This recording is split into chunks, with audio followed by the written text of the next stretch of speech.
देवों की भी उपास्या गाय है। गणपति की भी आराध्या उपास्या गाय, सूर्य की भी आराध्या उपास्या गाय, शक्ति की भी आराध्या उपास्या गाय, और शिवजी की भी आराध्या उपास्या गाय, और भगवान रामकृष्ण नारायण की भी आराध्या उपास्या गाय। इसका मतलब है कि पंचदेव हमारे इष्ट हैं, पर गाय इष्ट नहीं है, गाय अति इष्ट है। इष्ट की इष्ट होने से अति इष्ट है। केवल 16 संस्कार, ऐसा नहीं कि जन्म से लेकर अंत्येष्टि या सपिंडी कृत्य तक। आप गृह्य सूत्रों को देखें, कर्मकांड के ग्रंथों को देखें, तो गर्भाधान से लेकर अंत्येष्टि और सपिंडी कृत्य तक गाय है। गाय के बिना हमारा कोई संस्कार नहीं है। और गव्य पदार्थों के बिना न तो कोई देवकर्म है, ना ही कोई ऋषि कर्म है, ना ही कोई पितृकर्म है। इसीलिए हम निवेदन कर रहे हैं कि गाय हमारी वैदिक सनातन संस्कृति की जड़ है, मूल है। यह चिंतन हमारे पूर्वजों का था। इसलिए मुगल काल से लेकर अंग्रेजी शासन तक जितने संघर्ष हुए, जितनी क्रांति हुई, उस क्रांति का मूल गोरक्षा की भावना ही थी। हमारे लोग स्वतंत्रता क्यों चाहते थे? इसलिए चाहते थे कि ये म्लेच्छ, इनकी गाय के प्रति महत्व बुद्धि नहीं है, इनकी गाय के प्रति बड़ी शत्रुता की बुद्धि है, ये गो उपासक नहीं है, ये तो गो विरोधी हैं, गो भक्षक हैं, और इन गोभक्षकों को हम धर्म प्राण भारतवर्ष की धरती पर नहीं रहने देंगे। ये हमारे पूर्वजों का निश्चय था। पृथ्वीराज चौहान की क्रांति के पीछे भी वही था। महाराणा प्रताप की क्रांति के पीछे भी वही भाव था। छत्रपति शिवाजी की क्रांति के पीछे भी वही भाव था। और स्वतंत्र बुंदेलखंड साम्राज्य के संस्थापक विस्तारक वीरवर महाराजा छत्रसाल की क्रांति के पीछे भी वही भाव था। कहां तक कहें, अंग्रेजी शासन में मेरठ छावनी में प्रथम स्वतंत्रता का बिगुल बजाने वाले मंगल पांडे, उन्होंने जो प्रथम सैनिक विद्रोह किया, उसके मूल में भी गाय थी। और महारानी लक्ष्मीबाई ने जो सन 1857 में क्रांति की, उस क्रांति के मूल में भी गाय थी। आप लोगों को शायद यह ज्ञात हो या न हो, हमारे जो अतीत में हमारे प्रेरक महापुरुष हुए हैं, गौरवशाली महापुरुष हुए हैं, जिनका स्मरण करके हम आज भी गौरवान्वित अनुभव करते हैं, उनका ईमानदारी से उनका इतिहास नहीं लिखा गया। उल्टा पल्टा, झूठा सच्चा, उटपटांग लिखा गया। लिखा गया सो तो है ही है, अभी भी दिखाया भी उटपटांग जा रहा है। जैसे गिरधर शास्त्री जी, हम एक छोटा सा उदाहरण प्रस्तुत करें। तत्कालीन बुंदेलखंड के महाराज ओरछाधिपति महाराजा वीर सिंह जी देव थे, जिनका काल बुंदेलखंड का स्वर्ण युग कहा जाता है। बड़े प्रतापी पुरुष थे। महाराजा मधुकर शाह के सुपुत्र, जिनकी मां महारानी कुंवर गणेशबाई, जो साक्षात अयोध्या से राम जी को लेकर ओरछा आई, आज भी राम जी विराजे हैं। वो वीर सिंह जी देव अपने समय के सबसे प्रतापी महापुरुष थे। गौ ब्राह्मण के परम उपासक थे। संतों के प्रति उनकी अगाध निष्ठा थी। उन्होंने अपने शासन काल में एक ग्रंथ लिखवाया, जो इस समय भी सनातन धर्म की एक अमूल्य निधि है। उस ग्रंथ का नाम है वीर मित्रोदय। संस्कृत का ग्रंथ है। महाराजा वीर सिंह जी देव ने अपने सभा के महापंडित राजपंडित राजगुरु मित्र महर्षि से कहा था कि भयंकर मुगल काल है, वैदिक पौराणिक हिंदू सनातन संस्कृति के पोषक आर्ष ग्रंथों की होलियां जलाई जा रही हैं। ऐसी स्थिति में सारे ग्रंथ ही जला दिए जाएंगे, तब बचेगा क्या? आगे की पीढ़ी कैसे सनातन धर्म का अनुभव करेगी? इसलिए कोई एक ऐसा ग्रंथ लिखो जिसमें सनातन धर्म के सभी आर्ष ग्रंथों का सार आ जाए। तब महाभारत के जैसा विशालकाय ग्रंथ मित्र महर्षि ने लिखा। मित्र महर्षि ने लिखा और वीर सिंह जी की आज्ञा से लिखा, इसलिए ग्रंथ का नामकरण हुआ वीर मित्रोदय। संस्कृत भाषा का ग्रंथ है। सौभाग्य से हमने एक बार उसे देखा है। कोई ऐसा विषय नहीं है महाराज जी सनातन धर्म का जो उसमें न हो। भारत सरकार ने उसे प्रकाशित करवाया है और इसके लिए दिवंगत पूर्व प्रधानमंत्री श्री अटल जी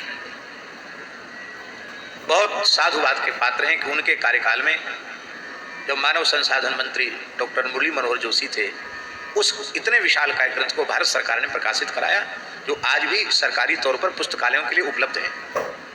वीर मित्रों, अद्भुत ग्रंथ है। यदि उसका हिंदी अनुवाद हो जाए तब तो कहने क्या है, कितना बड़ा संस्कृत के लोगों के लिए उसका लाभ है, सबके लिए लाभ है। बहुत अच्छा ग्रंथ है। तो वीर सिंह जी देव के संबंध में जो बात हम कहना चाह रहे हैं, इतने बड़े प्रतापी थे। मथुरा में कृष्ण जन्मभूमि का मंदिर उन्हीं ने बनाया था। कृष्ण जन्मभूमि का भव्य दिव्य मंदिर उनके द्वारा बनाया गया था और मंदिर की प्रतिष्ठा में 81 मन सोने का दान उन्होंने ब्राह्मणों को किया था। और उसका वर्णन वीर मित्रोदय नामक ग्रंथ में जो प्रतिष्ठा प्रकाश प्रकरण है, जिसमें देव प्रतिष्ठा कैसे करनी चाहिए उसका विस्तार पूर्वक वर्णन है, उसी प्रतिष्ठा प्रकाश में मित्र महर्षि ने मथुरा कृष्ण जन्मभूमि का वर्णन और उस पर वीर सिंह जी के द्वारा बनाए हुए दिव्य भव्य कृष्ण जन्मभूमि मंदिर का वर्णन और उसकी प्रतिष्ठा उत्सव का वर्णन उन्होंने उस ग्रंथ में लिखा है। अभी न्यायालय में चल भी रहा है प्रकरण। तो हमारे जो मथुरा के महेंद्र जी हैं, वरिष्ठ वकील हैं, और वे सबसे पहले वे ही लगे इस काम में कमर कस के। उन्होंने कहा कि महाराज जी कोई पुराना प्रमाण नहीं मिला उस काल का। मैंने कहा हम देते हैं प्रमाण, और भगवत कृपा से उस प्रमाण से हम लोग अब फल प्राप्ति के निकट पहुंचने वाले हैं, ऐसा समझिए। वह एक ऐसा अद्भुत प्रमाण न्यायालय में प्रस्तुत किया कि उसकी तोड़ कोई प्रस्तुत नहीं कर, क्योंकि उस काल का लिखा हुआ ग्रंथ है। वो कहते कोई पुराना प्रमाण बताओ कि पहले हिंदू मंदिर था, उसको तोड़ा गया, फिर बनाया, फिर किसी ने तोड़ा। तो बनाया उसका वर्णन है, उसके बाद औरंगजेब ने उसको तोड़ा। उन वीर सिंह जी देव के जीवन काल की एक बड़ी महत्वपूर्ण घटना है, जिसको ओरछा का इतिहास, राजाओं के इतिहास के रूप में जो शाम को होता है, एक शो दिखाया जाता है किले में, क्या कहते हैं, लाइट एंड साउंड शो, ऐसा कुछ नाम है उसका, उसमें दिखाया जाता है। ये बात हम इसलिए महाराज जी कह रहे हैं कि इतिहास कुछ और है और आज भी दिखाया कुछ और जा रहा है, आज भी गलत दिखाया जा रहा है। इस समय का देखो तो उसे वीर सिंह कोई बहुत अच्छे थे ये प्रमाणित नहीं होता है। ऐसा लगता है उसको देखने से कि वीर सिंह मुसलमानों के पिट्ठू थे, जबकि वास्तविकता ये है कि शाहजहां का पुत्र अकबर का बेटा जहांगीर, अकबर का बेटा जहांगीर था ना, और जहांगीर का शाहजहां था। तो अकबर और जहांगीर का किसी विषय को लेकर मतभेद हो गया, विरोध हो गया, और इतना भयंकर विरोध हो गया महाराज जी कि अकबर ने निश्चय कर लिया कि जहांगीर को जान से मरवा डालना है। उसे गुप्तचरों के द्वारा, विश्वस्त लोगों के द्वारा पता चल गया कि मेरी हत्या हो सकती है। वहां से वो भागा तो अकबर ने और इसकी खोज तेज की कि इसको कहीं भी पकड़वा कर इसको मारा जाए। तो जगह जगह शरण के लिए वो दौड़ा, लेकिन उस काल में अकबर के विरोध में भारत की किसी रियासत के राजा महाराजा ने जहांगीर को शरण नहीं दी। ओरछा पहुंचा, वीर सिंह जी देव थे। वीर सिंह जी देव से कहा कि मेरा सम्राट अकबर से विरोध है, मेरे पिता से विरोध है और मैं शरण में हूं, मेरी रक्षा करो। तो वीर सिंह जी देव ने कहा कि मैं भगवान श्री राम का वंशज हूं,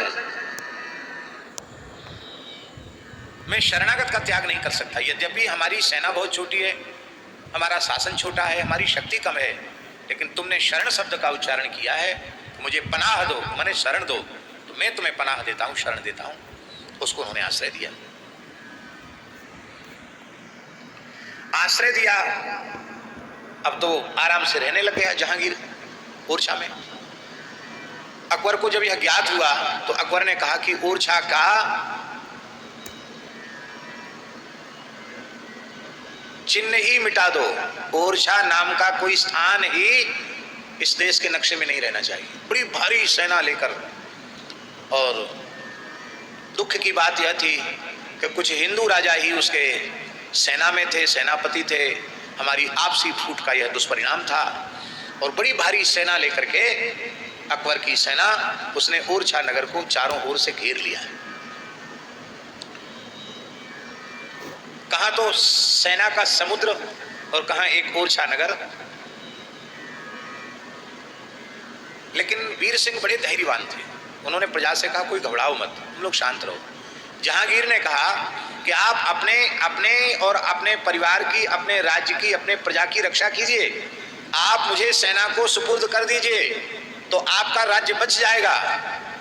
मेरी प्रार्थना है, आप हमको उन्हें दे दीजिए, सेना को हमको सौंप दीजिए। उन्होंने कहा, जब तक मेरे शरीर में प्राण है तब तक मैं ऐसा नहीं कर सकता। शरणागत को मैं त्याग दूं, संभव नहीं है। चाहे ओरछा रहे चाहे जाए, मैं इसको छोड़ूंगा नहीं, तुम्हारा त्याग नहीं कर सकता। शरणागत कहूं जे तजहि निज अनहित अनुमान, ते नर पावर पाप में तिन्हि विलोकत हानि। नहीं त्यागा। अब कल से युद्ध होना है, चारों ओर से ओरछा नगर घिरा हुआ है, कैसे होगा युद्ध। वीर सिंह बड़े बुद्धिमान थे। उन्होंने क्या किया कि कुछ अहीर जानते ना, अहीर जाति के लोग, उनके यहां भैंसें थी, भैंस, बड़ी संख्या में भैंसें थी। उन भैंसों के सींगों पर बांस के डंडे बांधे, उन पर कपड़ा लपेटा और उसमें ज्वलनशील तेल आदि उसमें लगा दिया और